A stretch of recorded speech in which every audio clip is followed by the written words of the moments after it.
The Get Better podcast is for entertainment purposes only. The opinions expressed are those of the participants. Please remember to gamble responsibly. Welcome to Get Better for February 2nd. I'm Troy Gubb. I'm here with Luke Boone. Luke, how are you, man? I'm good, buddy. I'm good. Happy Groundhog Day. Is it? Yeah. Did you know it was Groundhog Day today? I didn't. Just threw that curveball at you. I thought I'd mix things up off the top. It is. It is Groundhog Day today. And honestly, what was the consensus? Clash. There was a bit of a clash. Why? Between, I guess, I don't know. So whatever. Ontario's Wyerton Willie or whatever. He predicted an early spring, which we're going to go with him anyways, because at the end of the day, the only reason why Groundhog Day really matters, if you believe in this kind of thing, and if you believe that this rodent that pops out of a hole or comes out of his cage, or I don't even know how it works, to be honest. I don't know. Who doesn't love witchcraft? Go on. Like comes out and either sees or doesn't see the shadow. And I don't know which way it goes. All I know is every Groundhog Day, they say something where this rodent comes out of the hole, sees or doesn't see a shadow. And that means either winter is longer, spring is earlier. So Ontario's Wyerton Willie is the name, predicts early spring. The only reason why that matters because it means we get to golf earlier. That's the only reason. Oh, yes. Now, the season's getting closer. Canadians, we suffer through long, devastating winters. We're in the thick of the dog days right now. That's it, right? All we want to do is play golf. It's funny. Every time I think of Groundhog Day, it's immediately Bill Murray, Groundhog Day, and Sonny and Cher. I got you to hold my hand. You know the song he hits. He keeps that's all that pops into my head. We got a ton to cover today, but let's be honest. We went to cover the NHL AllStar game and ran into a little bit of a hiccup. Turns out you can't bet on a lot of AllStar props 3 days before. You got to wait a little bit longer. I think they treat it a lot like regular hockey. Like if you watch hockey, if you bet regularly on hockey, you'll see those the lines typically don't come out until the day of or maybe the day before, what that might look like, depending on if teams are playing back-to-backs and things like that. So I think they treat it a lot like that. Plus there's, in this situation, obviously in the world that we're in right now, there's been a couple guys that have had to drop out. True. So Ovechkin is out now. McKinnon is out now. Opens up the door to the likes of Tom Wilson. Why? Like, come seriously. And someone like Nazem Kadri who gets in, I think. Nice. Yes. Of Nathan McKinnon. It's good to see Kadri in there.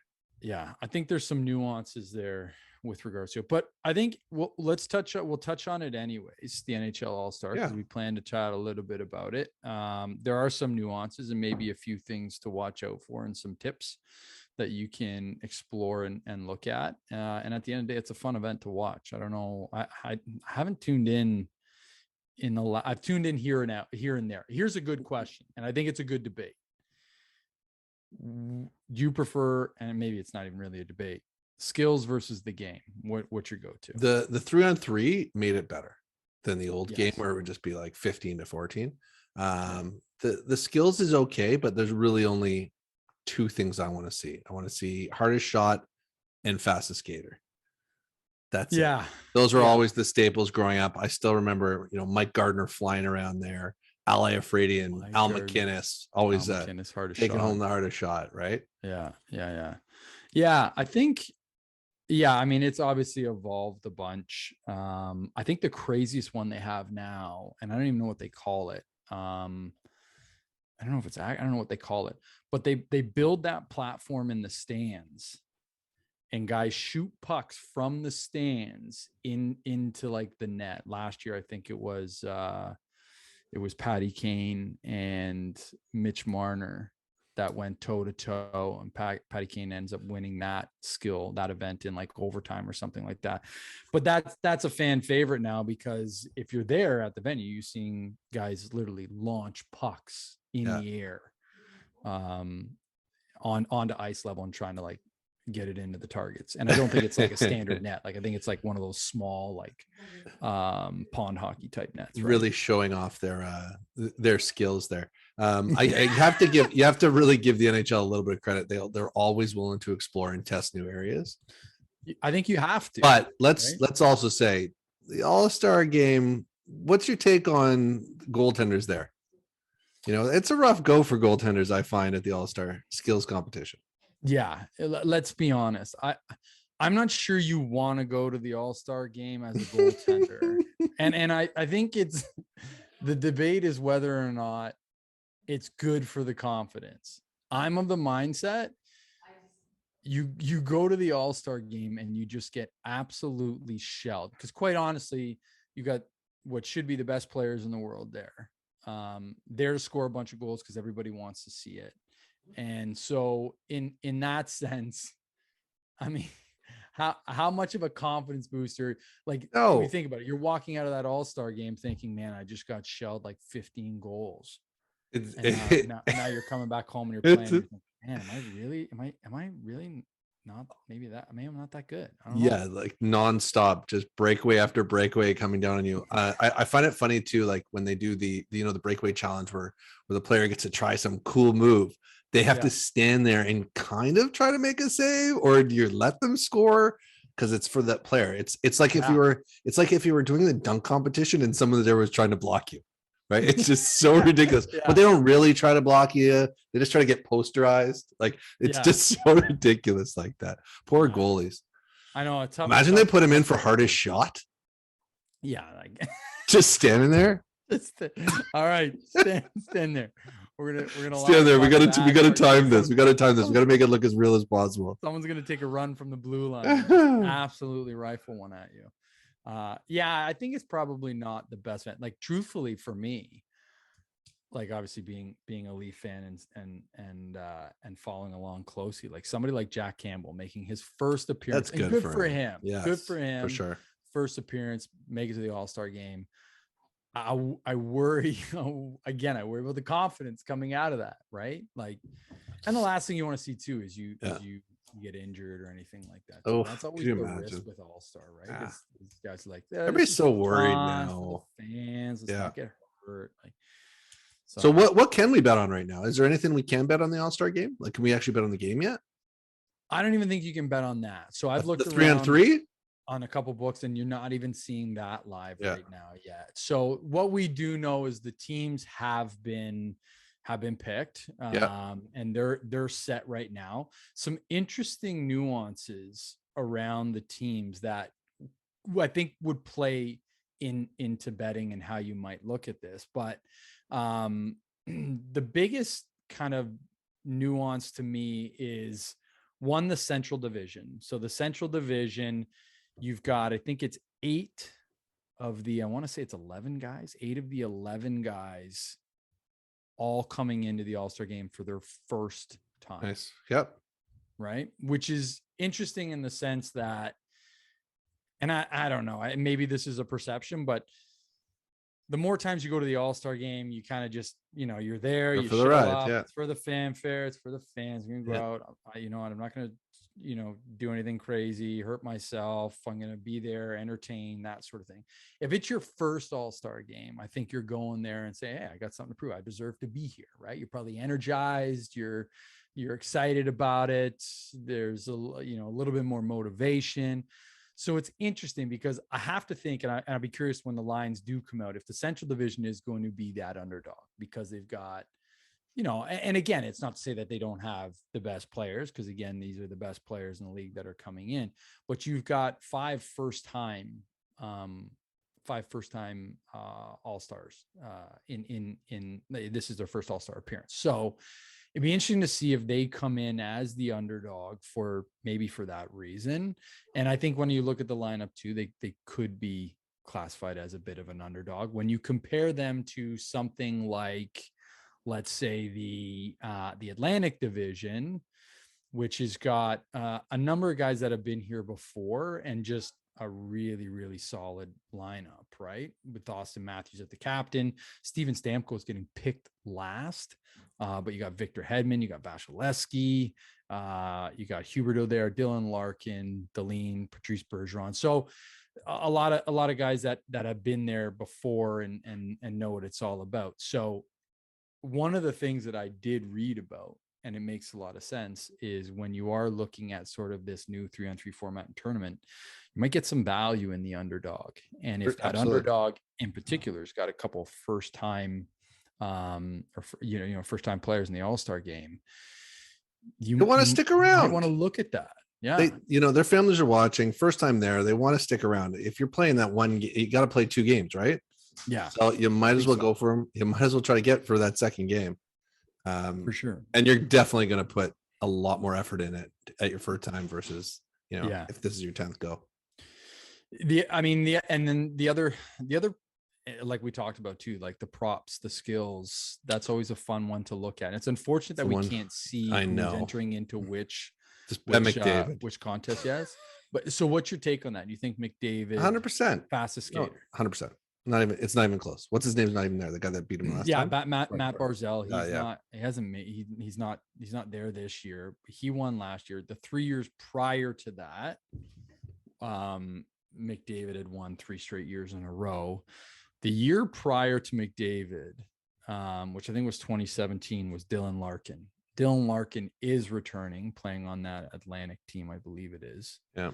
And he's returning. And so it'll be interesting to see if he puts a little bit of a challenge there. But quite honestly, Connor McDavid should win. Karud. He's the best skater in the league by far. Yeah. By far. So I'd be shocked if he's not winning that event down the stretch. But that's one to watch. The other one that's interesting would be hardest shot. I don't know where that goes. Zdeno Chara. No idea. Not there. Right. And he's been a bit of a staple in that space, as well as Shea Weber, right? Like it was always kind of like, okay, hardest shot, great. It's going to be either Char, it's going to be Weber, one of those guys, right? They're not there. So I'm curious as to where that goes. And actually, quite honestly, who is competing in that particular skill. It'd be interesting to see what that kind of looks like. So yeah, I have no idea. So listeners out there, who do you think is going to have the hardest shot this year in the NHL hardest shot competition? That's good. Yeah, tell us, send us in, comment below, please. Yeah. Engage. And sleeper on fastest skater. I'm curious to know too. Oh, if you think who is it? Could anybody upset David? Who's it going to be? Upset? Who's it going to be?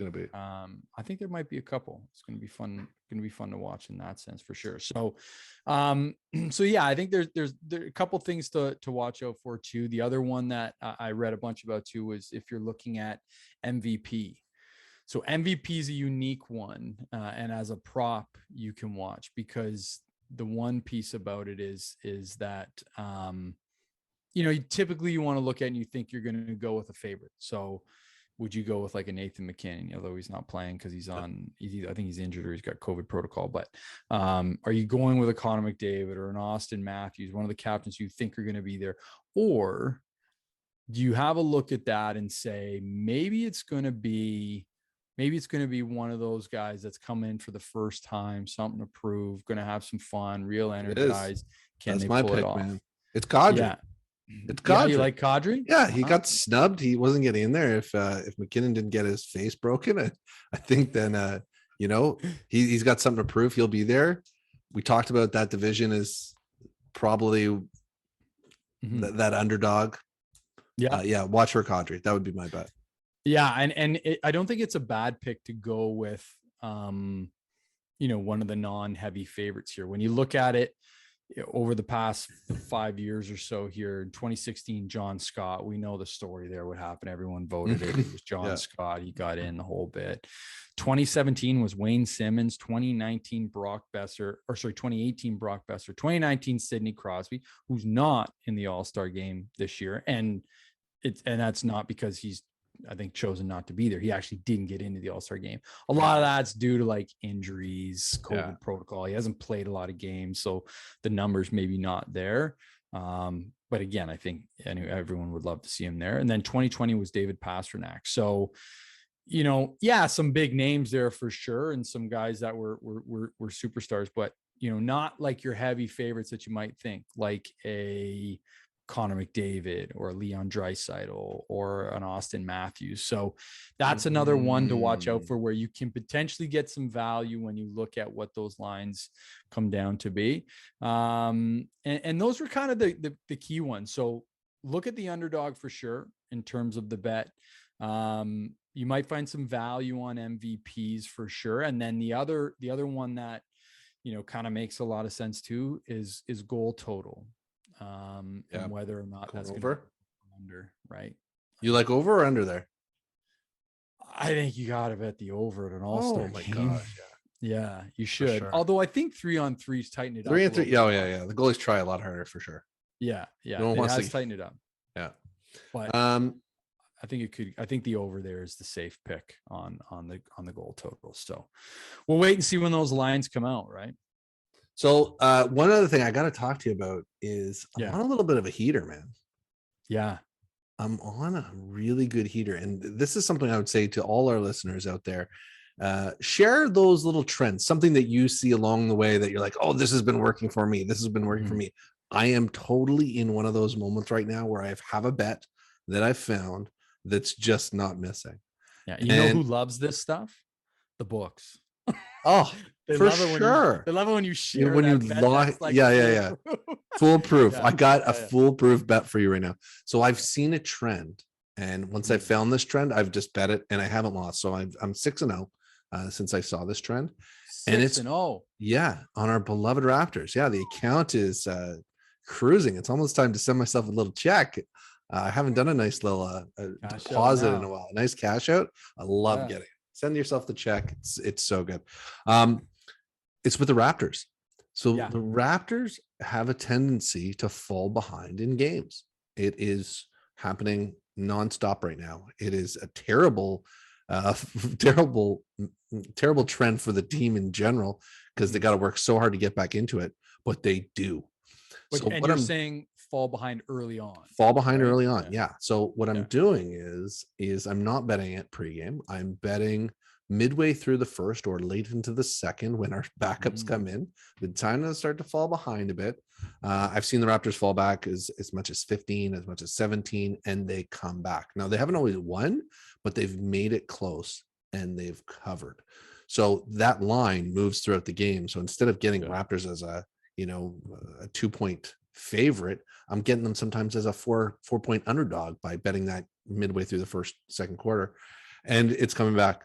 And you're betting that spread, spread. I'm throwing some on the money line as well if I feel like they've got it, and it's been great. It's a great run. Watch for this trend to continue into the next few weeks for sure. At least till the trade deadline. Yeah, it's going to be. You know what's going to happen here. Like, I'm gonna go to make this bet now, and it's just not gonna happen. Absolutely. They're absolutely gonna get blown out in the next game, but lose by 30, and you'll be like, what the heck, man? Yeah, exactly. But that's a good one. That is a good one, and it's obviously a lot of success. Little live bet there too, which is kind of fun to do. So, and the only thing I've lost recently is and to switch gears over is the Super Bowl. I had that pick for our Super Bowl finals. Unfortunately, it didn't work out for me on both sides, but let me just right here, give myself a little Barry Horowitz action. Tap the back. Did I not call the Bengals, man? I will tip my cap to you, Thank you, sir. on the Bengals pick. Yes. And what you called with regards to KC, because I truthfully thought, I just thought that KC was going to get that done. But quite honestly, the pivot that you saw from the Bengals defense in the second half absolutely rattled KC and Mahomes. Like, for sure. They were cruising the first half. Bengals went in, made some adjustments, came out, and defense was like, it was like a whole different football game.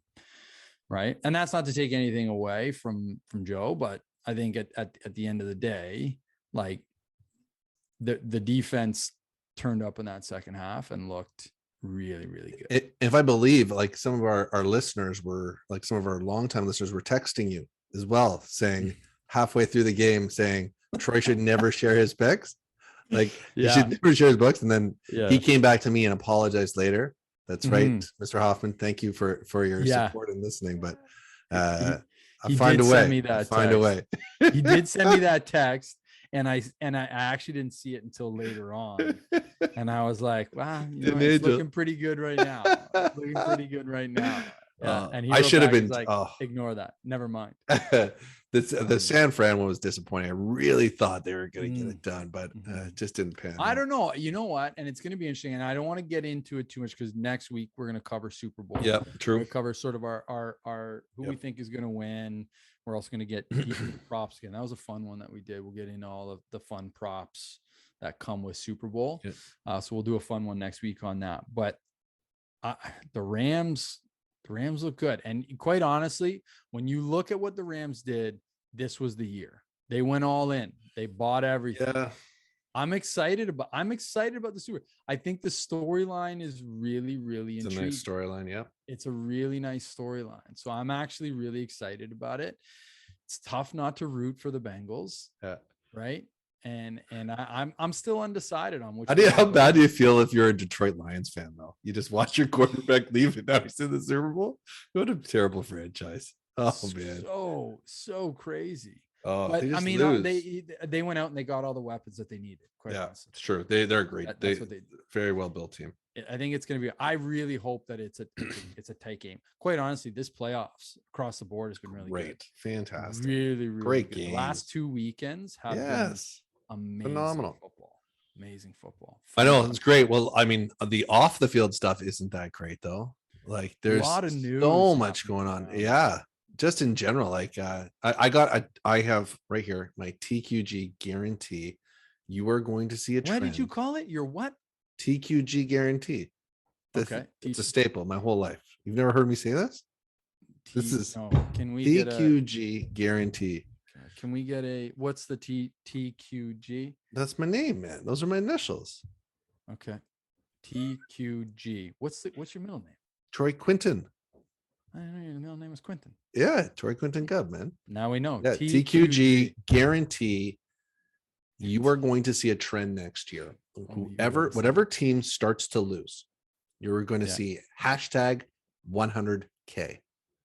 It will trend. So give the background. The context of this is not only did Brian Flores say it, Hugh Jackson came out and said he was offered 100K to throw games. If you think about it, what's with the 100K number? Like that's the thing that jumped out at me. That's the going rate. This is a known thing amongst the owners. You get 100K for losses. So you watch, you're going to see some next year, some team's going to lose a game they shouldn't have lost. It'll be like late into the year, probably for that draft pick when they're going for the going for that number one draft pick. You're going to see hashtag 100K. Mark it down. It will be trending next year. Would you throw a game for 100K? If I was the coach? Yeah, I can be bought. I'll be honest. I can be bought. It's the old $1 million man game. Money isn't everything. It's the only thing. And everyone has a price for the $1 million man. 100K? 100K. Sure. Owner comes to you and says, "I'm gonna give you 100K to throw this game." For sure.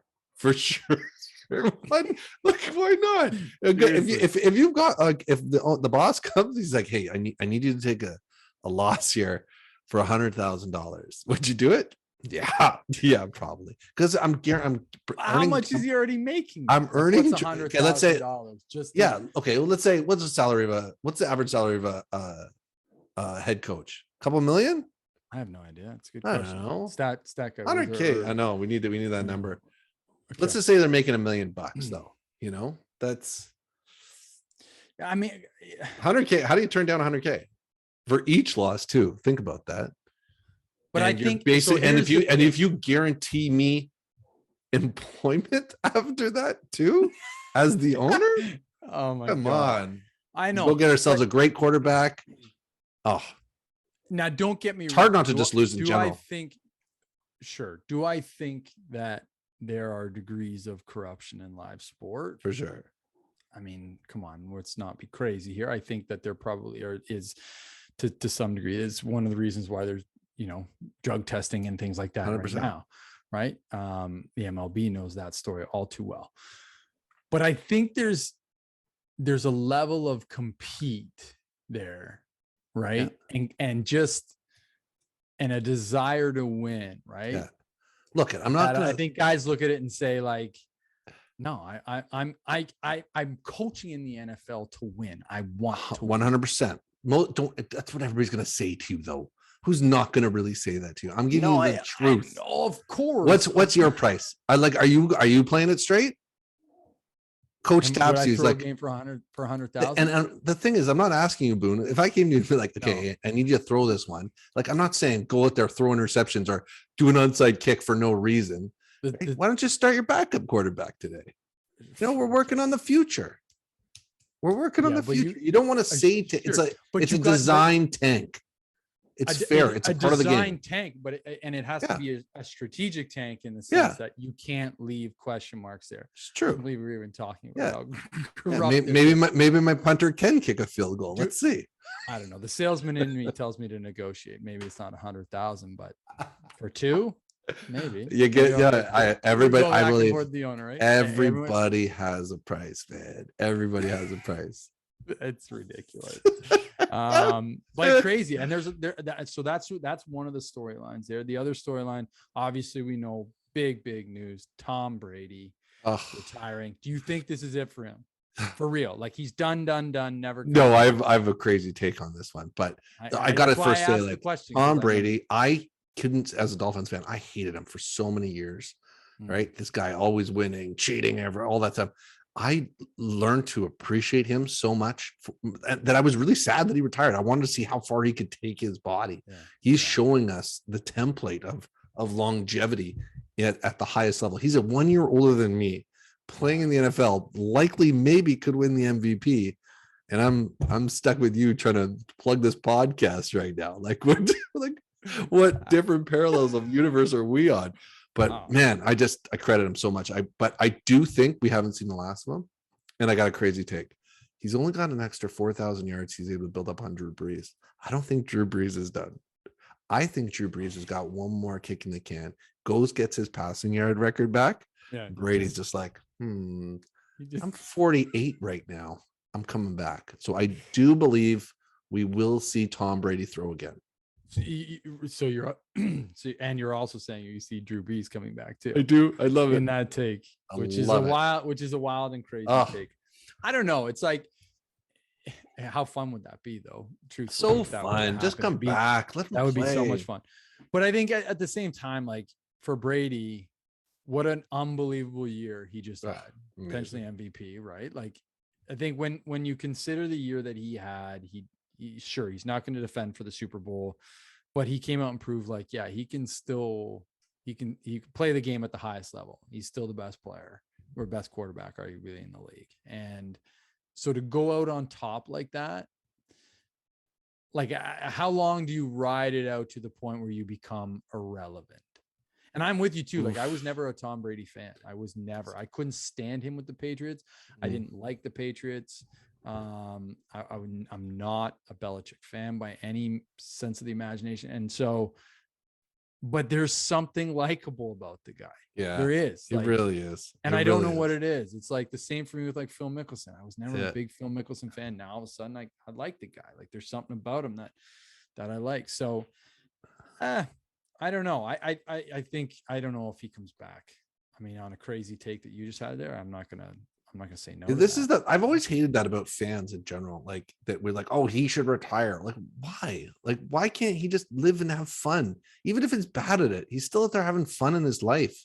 Why does it have to be always about how great or being able to perform at that same level? Yeah, but I think you get go out there and have a good time. Yeah, but you get to a point where you force the club to make a difficult decision on you.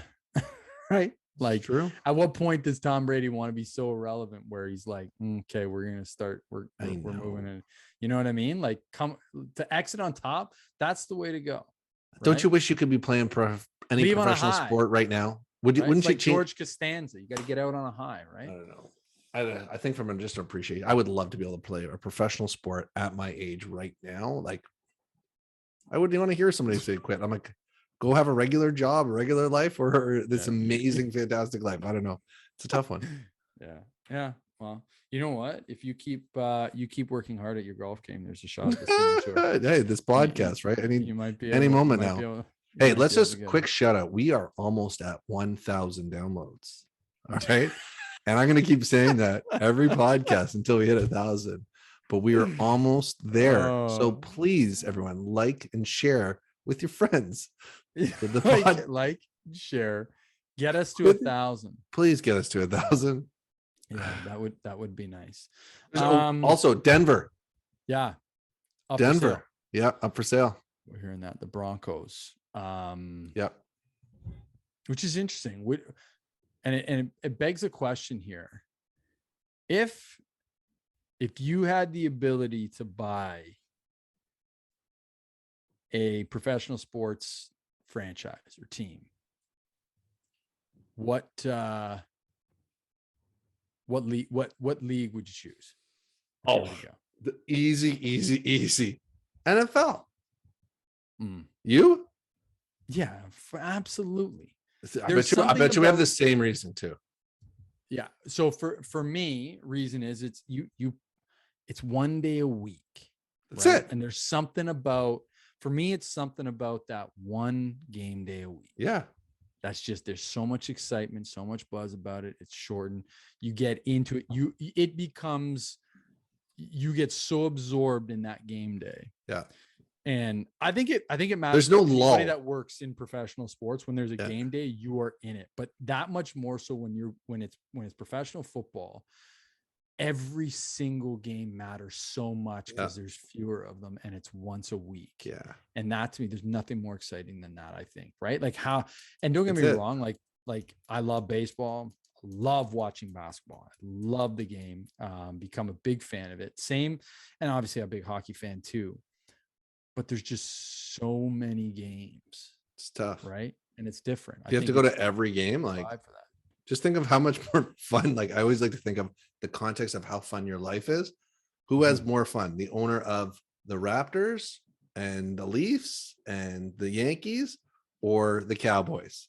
I think Jerry Jones has the best life out of them all.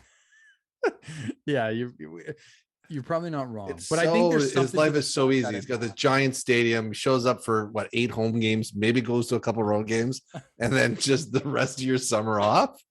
But I really do believe that there's something. I wouldn't do baseball. Baseball would be the worst, I think. And that's trying to go through 162 games, and it's tough. Like, yeah, you get excited first game of the season, but then once you start getting into them, so like you get through the first series of the season, now you're into that, and it's like. The difference there is with NFL is like I said, every single game matters. Yeah. So that first game, you might lose that first game, but you're already starting to think like, man, I'm behind the 8 ball. And don't get me wrong, in baseball, you're not gonna lose it in the front half. You're not gonna win it in the front half, but you can lose it. You get too far behind in baseball, it's tough to catch up.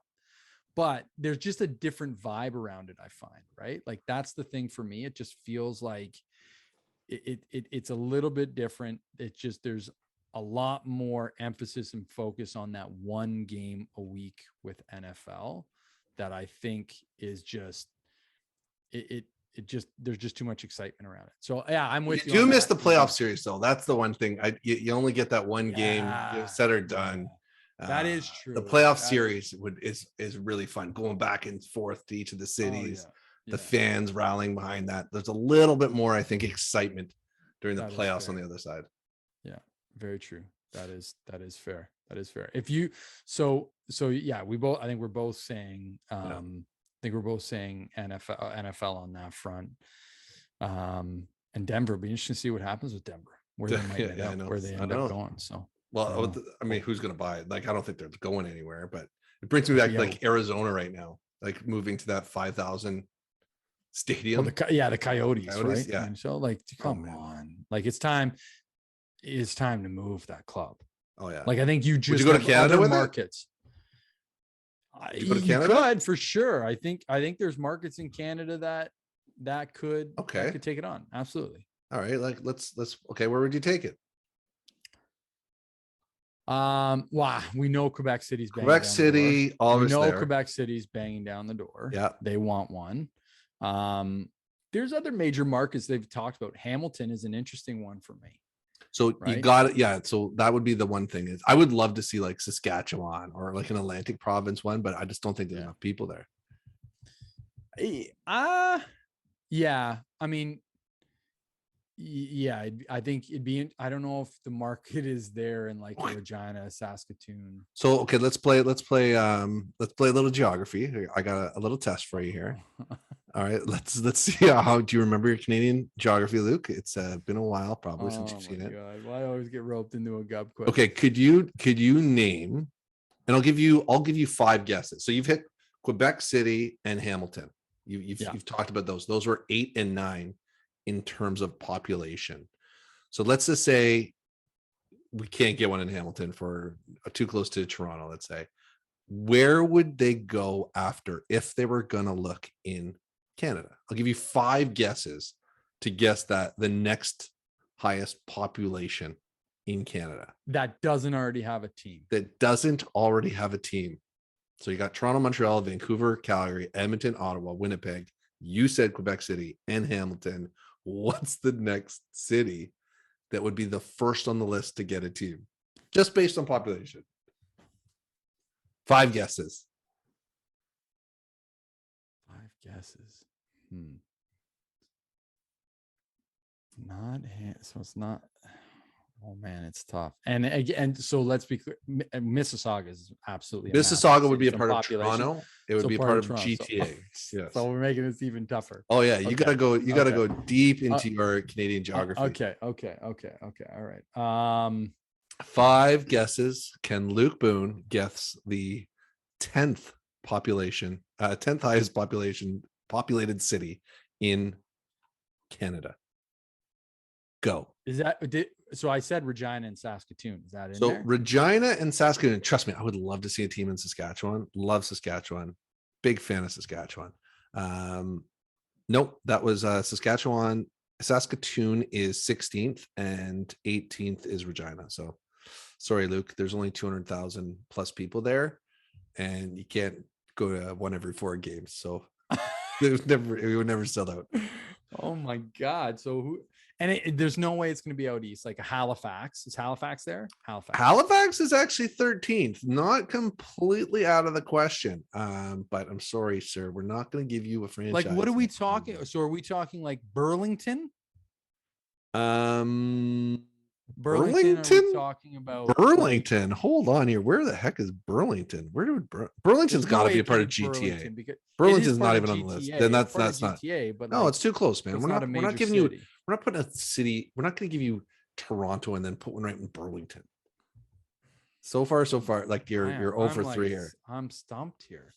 Out west. What is it? Like Kelowna? Ooh, Kelowna is 20th. So again, missed there. You have one more guess, sir. Where are we going? I haven't hit one in the top 10 yet, outside of Quebec City. Well, there's only that's you got Quebec City and Hamilton. That was 8 and 9. The 10th one is tough.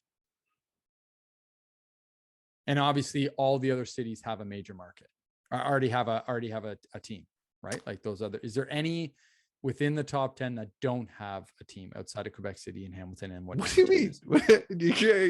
How many? Do you want me to narrow it down for you? Do you want me to give you the province? Would that help for the 5th one? Okay, I will give you the province is surprise, Ontario. Of course, it's Ontario. It's outside of the GTA. London? Ooh, that was number 11. I'm sorry, sir. The answer was a Kitchener.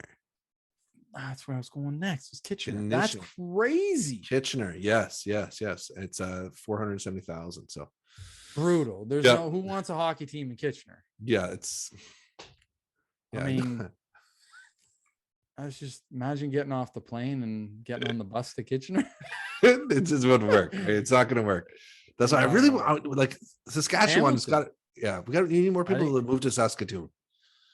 Like the Rough Riders are there. They support so well. I think it would be a great place for it. But yeah, like you said, I don't think the population is there. It's not there. I'd still think we draw better than what Arizona's doing though. Yeah. Fair enough. Interesting. Okay. Well, I think that's a wrap for today. Covered a lot there. Couple interesting takes. And then obviously thing to That's keep an eye wraps. out for when the NHL AllStar drops those lines. Check out the books. It'd be fun to watch this weekend. But yeah, we'll be tuning in. And then next week, Super Bowl. We'll have some fun Big ones with time. the Let's props. go. Love it. Props and That's Super a Bowl. So we'll look forward to connecting with everyone next week on. Can't wait to see those Super fun Bowl. props. Yeah. It's gonna Will be a the good one. weekend wear a glove? Remember that one? Yeah. Oh, I can't wait to see what they have. I know. Big halftime lineup too. Yeah. It's gonna be fun. Awesome. All right. Thanks for everyone listening. Thanks very much for listening, guys. If you like what you hear and you want to learn a little bit more about how to get better at betting, be sure to subscribe, like, follow, comment. We want to hear from you.